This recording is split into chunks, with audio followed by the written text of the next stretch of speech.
Namaskar.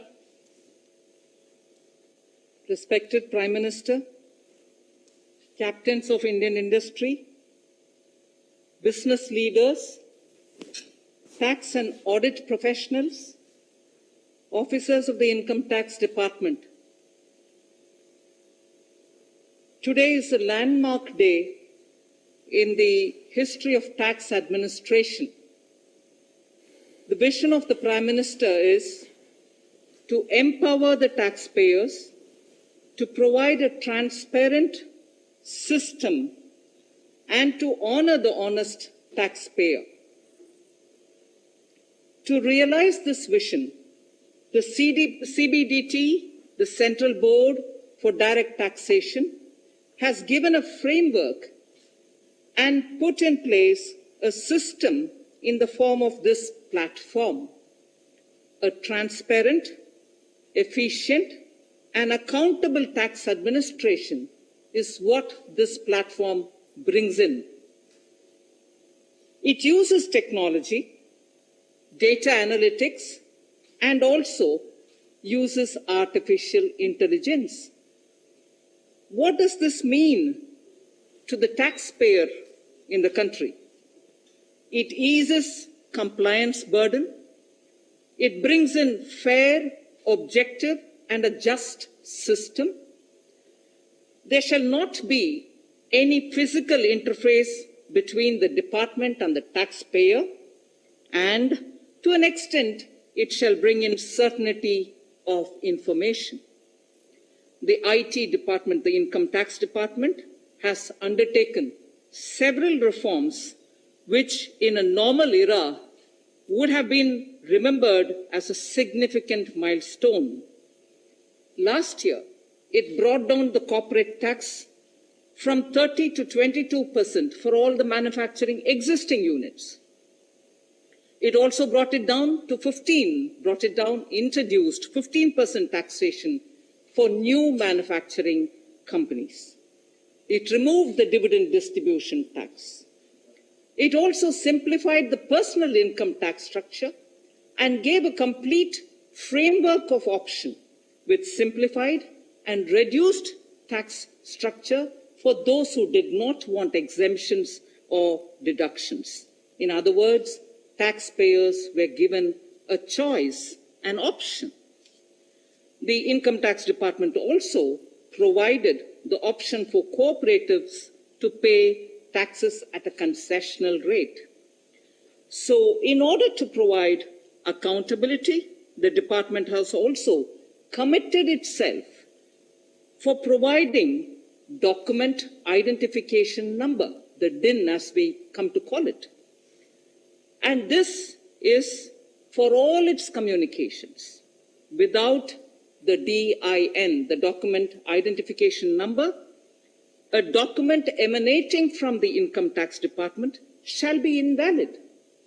It also, therefore, provides traceability and authenticity to the communication of the department with its taxpayers.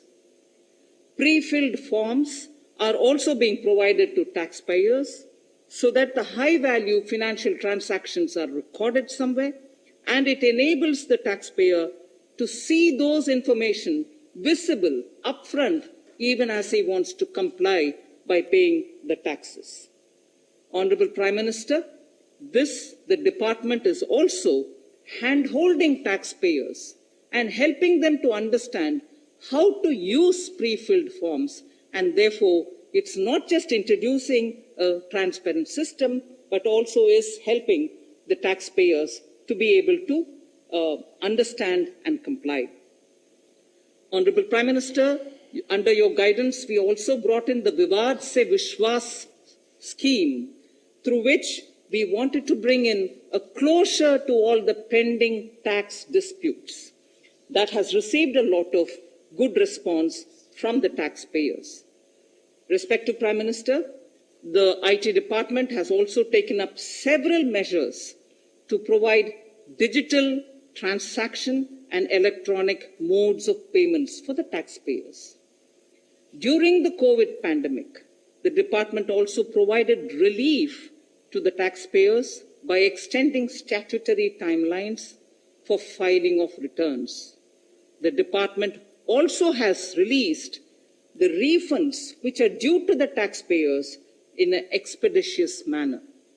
Lastly, Honorable Prime Minister, the officers and the staff of IT Department, Income Tax Department deserve our appreciation for their untiring efforts to bring reality to your vision. I would like to make a special mention to all the Income Tax Gazetted Officers Association members who this morning have sent a message to the Finance Secretary, a message of commitment, a message of their commitment to see that this vision of the Honorable Prime Minister is realized without any glitches.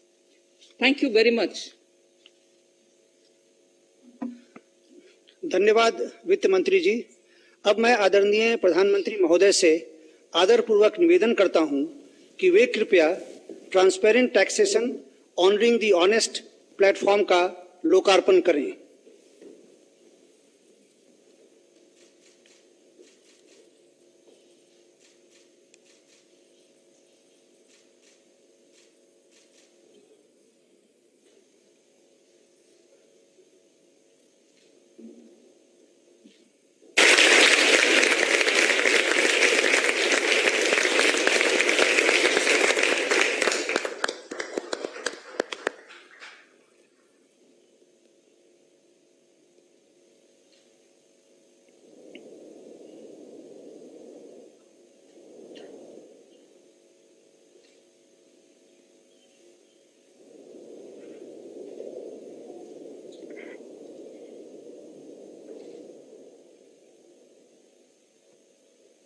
धन्यवाद प्रधानमंत्री जी।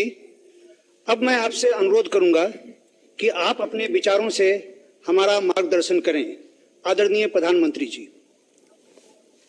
नमस्ते जी। देश में चल रहा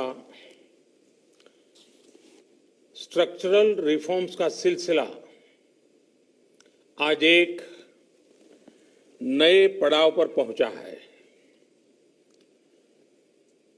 transparent taxation, honouring the honest 21वीं सदी के टैक्स सिस्टम की इस नई व्यवस्था का आज लोकार्पण किया गया है। इस प्लेटफॉर्म में फेसलेस असेसमेंट, फेसलेस अपील और टैक्स पेयर चार्टर जैसे बड़े रिफॉर्म्स हैं। फेसलेस असेसमेंट और टैक्स पेयर चार्टर आज से ही लागू हो गए हैं, जबकि फेसलेस अपील की सुविधा 25 सितंबर यानी दीनदयाल उपाध्याय जी के जन्मदिन से पूरे देश भर में नागरिकों के लिए उपलब्ध हो जाएगी। अब टैक्स सिस्टम भले ही फेसलेस हो रहा है, लेकिन टैक्स पेयर को ये फेयरनेस और फियरलेसनेस का विश्वास देने वाला है। ये सभी टैक्स पेयर्स को इस महत्वपूर्ण तोहफे के लिए मैं बहुत बहुत बधाई देता हूं और इनकम टैक्स विभाग के सभी अधिकारियों को, हर छोटे मोटे कर्मचारी को भी बहुत बहुत शुभकामनाएं देता हूं। साथियों, बीते 6 वर्ष में हमारा फोकस रहा है banking the unbanked, securing the unsecured और फंडिंग द अनफंडेड, आज एक तरह से एक नई यात्रा शुरू हो रही है। ऑनरिंग द ऑनेस्ट, ईमानदार का सम्मान। देश का ईमानदार टैक्स पेयर राष्ट्र निर्माण में बहुत बड़ी भूमिका निभाता है। जब देश के ईमानदार टैक्स पेयर का जीवन आसान बनता है, वो आगे बढ़ता है, तो देश का भी विकास होता है, देश भी आगे बढ़ता है। साथियों, आज से शुरू हो रही नई व्यवस्थाएं, नई सुविधाएं, मिनिमम गवर्नमेंट, मैक्सिमम गवर्नेंस, इसके प्रति हमारी प्रतिबद्धता को और मजबूत करती है। ये देशवासियों के जीवन से सरकार को, सरकार के दखल को कम करने की दिशा में भी एक बड़ा कदम है। साथियों, आज हर नियम कानून को, हर पॉलिसी को प्रोसेस और पावर सेंट्रिक अप्रोच से बाहर निकालकर उसको पीपल सेंट्रिक और पब्लिक फ्रेंडली बनाने पर बल दिया जा रहा है। ये नए भारत के नए गवर्नेंस मॉडल का प्रयोग है और इसके सुखद परिणाम भी देश को मिल रहे हैं। आज हर किसी को ये एहसास हुआ है कि शॉर्टकट्स ठीक नहीं है। और हमारे यहां तो रेलवे स्टेशन पे लिखा जाता है, shortcut will you cut you short. गलत तौर तरीके अपनाना सही नहीं है। वो दौर अब पीछे चला गया है। अब देश में माहौल इस ओर आगे बढ़ रहा है कि कर्तव्य भाव को सर्वोपरि रखते हुए सारे काम होने चाहिए। सवाल यह है कि ये बदलाव आखिर कैसे आ रहा है? क्या ये सिर्फ सख्ती से आया है? क्या ये सिर्फ सजा देने से आया है? जी नहीं, बिल्कुल नहीं। इसके अगर मोटे मोटे तौर पर मैं कहूं तो 4 बड़े कारण हैं। पहला, पॉलिसी ड्रिवन गवर्नेंस। जब पॉलिसी स्पष्ट होती है तो ग्रे एरियाज मिनिमम हो जाते हैं और इस कारण व्यापार में, बिजनेस में और सरकार के और निर्णयों में भी डिस्क्रिशन की गुंजाइश कम हो जाती है। दूसरा, सामान्य जन की ईमानदारी पर विश्वास। तीसरा, सरकारी सिस्टम में ह्यूमन इंटरफेस को सीमित करके टेक्नोलॉजी का बड़े स्तर पर उपयोग। आज सरकारी खरीद हो, सरकारी टेंडर हो या सरकारी सेवाओं की डिलीवरी, सब जगह टैग इंटरफेस सर्विस दे रहे हैं। और चौथा, हमारी जो सरकारी मशीनरी है, जो ब्यूरोक्रेसी है, उसमें एफिशिएंसी, इंटीग्रिटी और सेंसिटिविटी के गुणों को रिवॉर्ड किया जा रहा है, पुरस्कृत किया जा रहा है।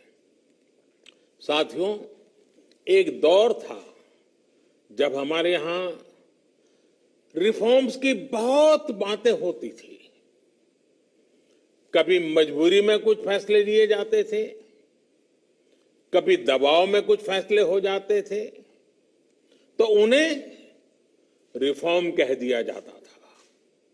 इस कारण इच्छित परिणाम नहीं मिलते थे। अब ये सोच और अप्रोच दोनों बदल गई है।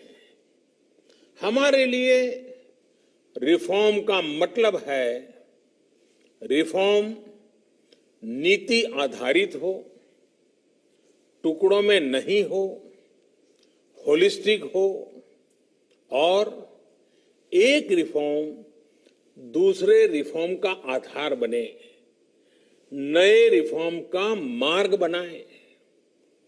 और ऐसा भी नहीं है कि एक बार रिफॉर्म करके रुक गए।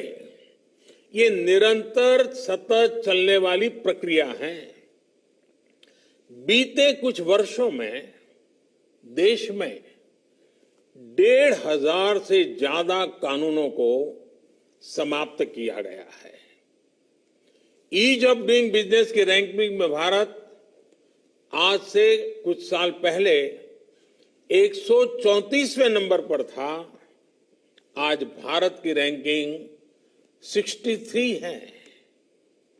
रैंकिंग में इतने बड़े बदलाव के पीछे अनेकों रिफॉर्म्स हैं, अनेकों नियमों कानूनों में बड़े परिवर्तन है।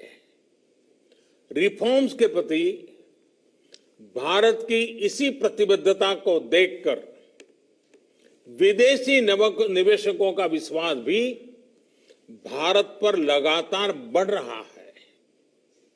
कोरोना के इस संकट के समय भी भारत में रिकॉर्ड एफडीआई का आना इसी का उदाहरण है।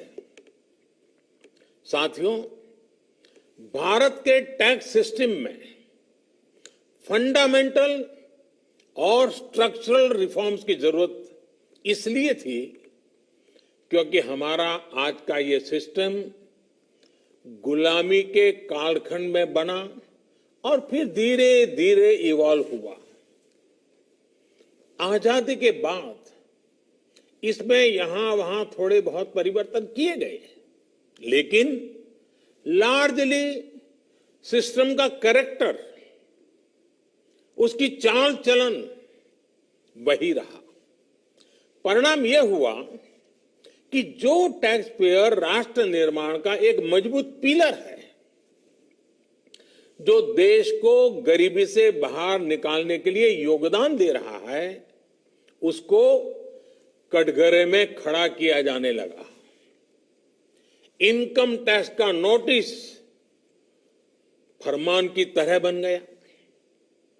देश के साथ छल करने वाले कुछ मुट्ठी भर लोगों की पहचान के लिए बहुत से लोगों को अनावश्यक परेशानी से गुजरना पड़ा। कहां तो टैक्स देने वालों की संख्या में गर्व के साथ विस्तार होना चाहिए था और कहां गठजोड़ की, सांठगांठ की व्यवस्था बन गई। इस विसंगति के बीच ब्लैक और व्हाइट का उद्योग भी फलता फूलता गया। इस व्यवस्था ने ईमानदारी से व्यापार कारोबार करने वालों को, रोजगार देने वालों को और देश की युवा शक्ति की आकांक्षाओं को प्रोत्साहित करने के बजाय कुचलने का काम किया।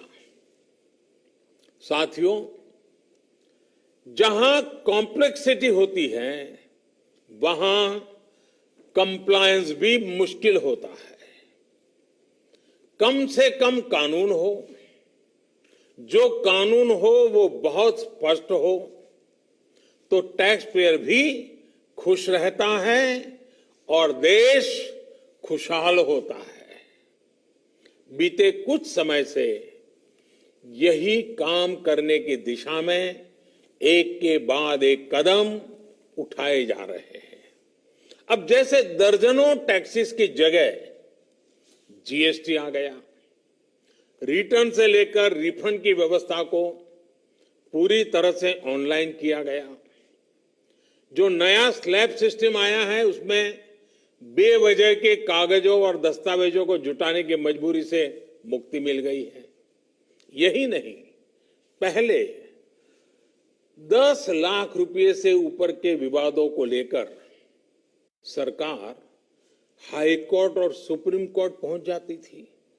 अब हाई कोर्ट में 1 करोड़ रुपए तक के और सुप्रीम कोर्ट में 2 करोड़ रुपए तक के केस की सीमा तय की गई है।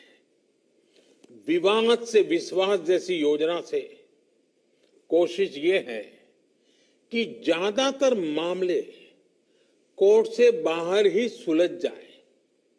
इसी का नतीजा है कि बहुत कम समय में ही करीब 3 लाख मामलों को सुलझाया जा चुका है। साथियों, प्रक्रियाओं की जटिलताओं के साथ साथ देश में टैक्स भी कम किया गया है। 5 लाख रुपए की आय पर अब टैक्स 0 है। बाकी स्लैब में भी टैक्स कम हुआ है।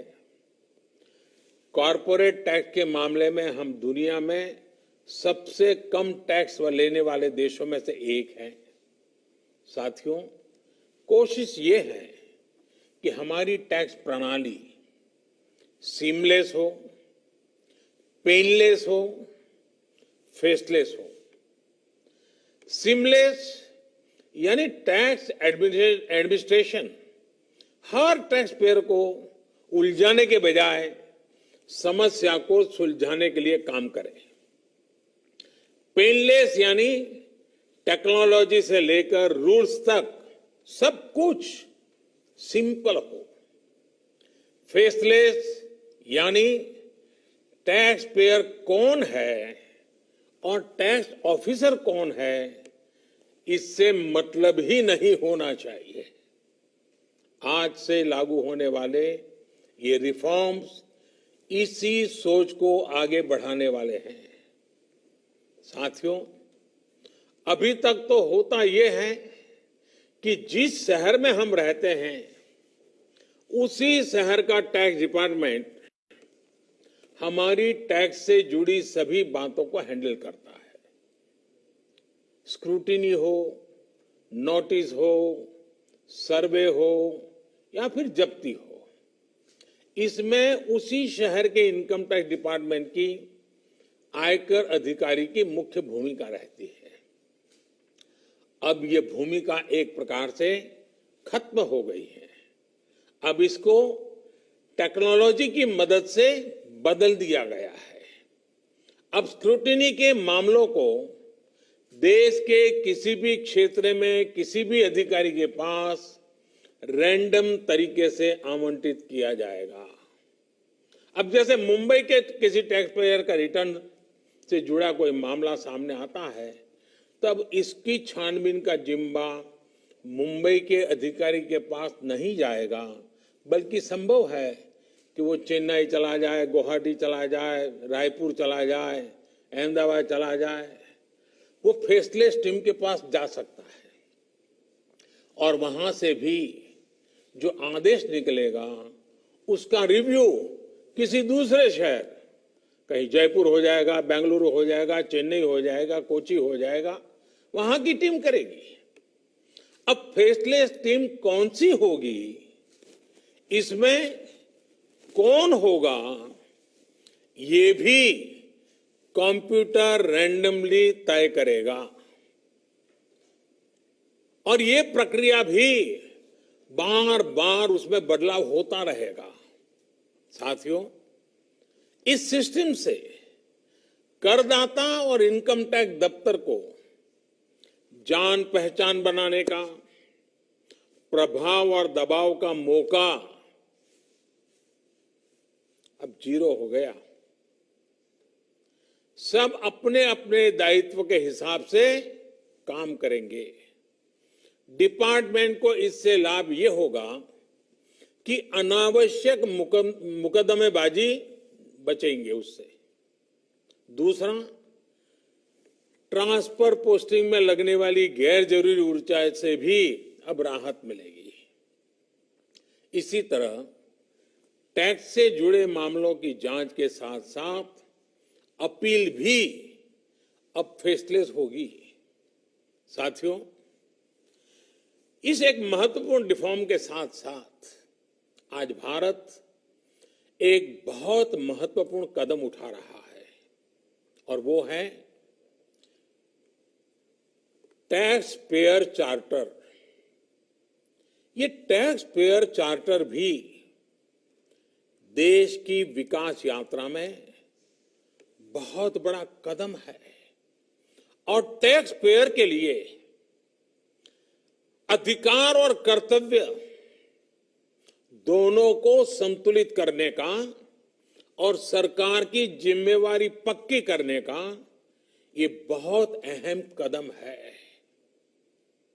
टैक्स पेयर को इस तरह का सम्मान और सुरक्षा देने वाले दुनिया में बहुत कम देश है, गिने चुने देश हैं, लेकिन अब भारत भी इस महत्वपूर्ण कदम की ओर अपने आप को ले जाकर के उसमें शामिल हो गया है। अब टैक्स पेयर को उचित, विनम्र और तर्क संगत व्यवहार का भरोसा दिया गया है। यानी आयकर विभाग को अब टैक्स पेयर की डिग्निटी का संवेदनशीलता के साथ ध्यान रखना होगा। अब टैक्स पेयर्स की बात पर विश्वास करना होगा। डिपार्टमेंट उसको बिना किसी आधार के ही शक की नजर से नहीं देख सकता। अगर किसी प्रकार का संदेह है भी तो टैक्स पेयर को अब अपील और समीक्षा का भी अधिकार दिया गया है। साथियों, अधिकार हमेशा दायित्वों के साथ आता है, कर्तव्यों के साथ आते हैं। इस चार्टर में भी टैक्स पेयर से कुछ अपेक्षाएं की गई हैं। टैक्स पेयर के लिए टैक्स देना या सरकार के लिए टैक्स लेना ये कोई हक का, अधिकार का विषय नहीं है, बल्कि ये दोनों का दायित्व है, जिम्मेवारी है, कर्तव्य है, रिस्पॉन्सिबिलिटी है। टैक्स पेयर को टैक्स इसलिए देना है क्योंकि उसी से सिस्टम चलता है। देश की एक बड़ी आबादी के प्रति देश अपना फर्ज निभा सकता है और उज्जवल भविष्य की ओर कदम भी रख सकता है। इसी टैक्स से खुद टैक्स पेयर को भी तरक्की के लिए, प्रगति के लिए बेहतर सुविधाएं और इंफ्रास्ट्रक्चर मिल पाता है। वहीं सरकार का ये दायित्व है कि टैक्स पेयर की पाई पाई का सदुपयोग करे।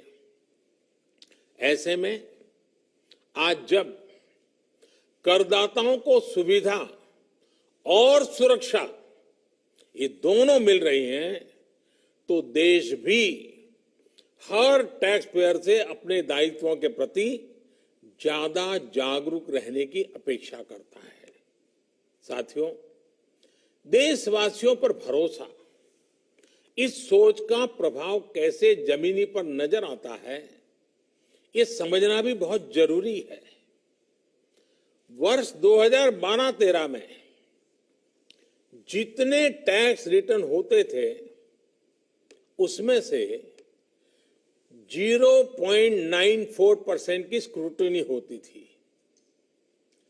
वर्ष 2018-19 में ये आंकड़ा घटकर 0.26% पर आ गया है।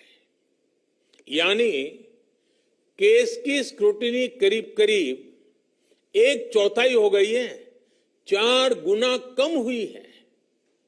स्क्रूटनी का 4 गुना कम होना अपने आप में बता रहा है कि बदलाव कितना व्यापक है। साथियों, बीते 6 वर्षों में भारत ने टैक्स एडमिनिस्ट्रेशन में गवर्नेंस का एक नया मॉडल विकसित होते देखा है। We have decrease complexity, decrease taxes, decrease litigation, increase transparency, increase tax compliance, increase trust on the taxpayer.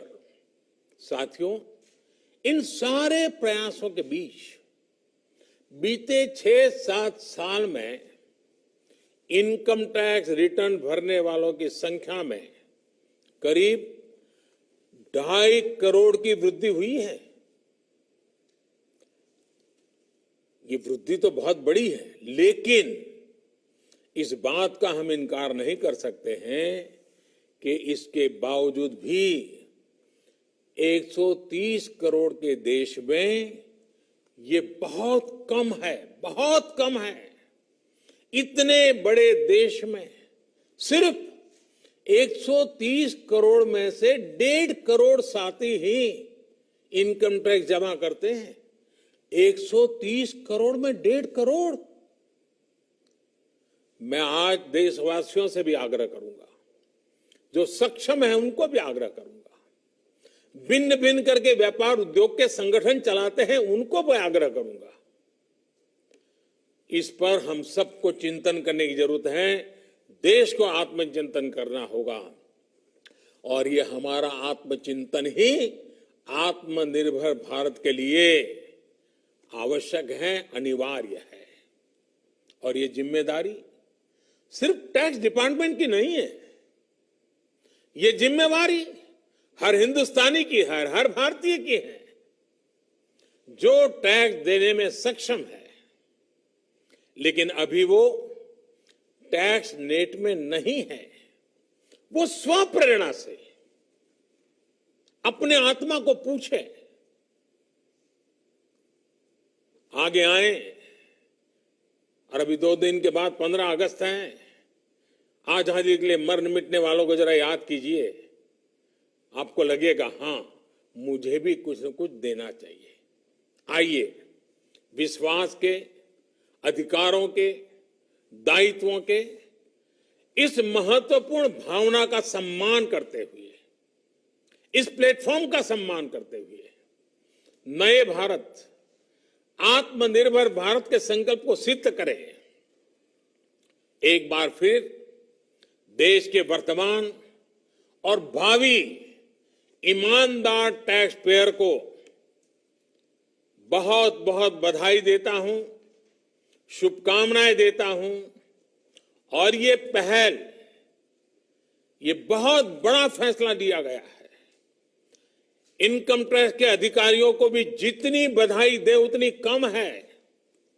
Her tax payer ने इनकम टैक्स अधिकारियों को भी बधाई देनी चाहिए, क्योंकि एक प्रकार से उन्होंने अपने आप पर बंधन डाले हैं, अपने खुद की ताकत को, अपने अधिकारों को उन्होंने खुद ने काटा है। अगर इनकम टैक्स डिपार्टमेंट के अधिकारी इस प्रकार से आगे आते हैं तो किसको गर्व नहीं होगा? हर देशवासी को गर्व होना चाहिए। और पहले के जमाने में शायद टैक्स के कारण कुछ समस्याएं होगी, लोगों ने टैक्स देने के रास्ते पर जाना पसंद नहीं किया होगा। अब जो रास्ता बना है वो टैक्स देने की तरफ जाने का आकर्षक रास्ता बना है। और इसलिए आइए भव्य भारत के निर्माण के लिए इस व्यवस्था का लाभ भी उठाएं और इस व्यवस्था को जोड़ने के लिए आगे भी आए। मैं फिर एक बार आप सबका बहुत बहुत धन्यवाद करता हूं, अनेक अनेक शुभकामनाएं देता हूं। निर्मला जी और उनकी पूरी टीम को भी मैं बहुत धन्यवाद करता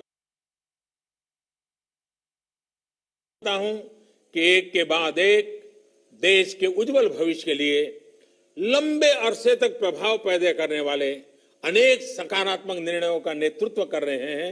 मैं फिर एक बार सबको बधाई देता हूं, सबका धन्यवाद करता हूं।